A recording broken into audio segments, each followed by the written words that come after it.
Hey there, good morning, good afternoon, and good evening. So on this video, let's talk about how to turn a video into a GIF on Telegram. So open up your Telegram very quickly here. Now as you can see, I'm currently inside the chat. Before proceeding on Telegram with that one, I want you to go on App Store. Just want to make sure everything is up to date in here.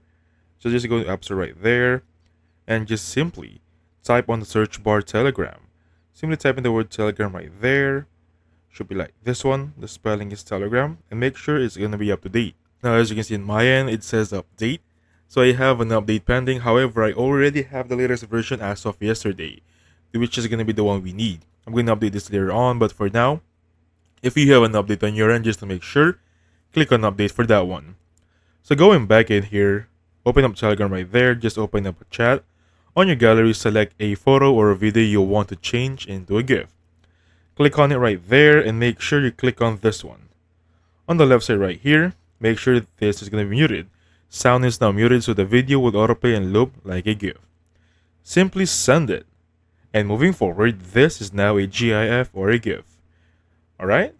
And that's going to be it. So thank you so much for watching. I'll catch you guys on the next one. Goodbye for now.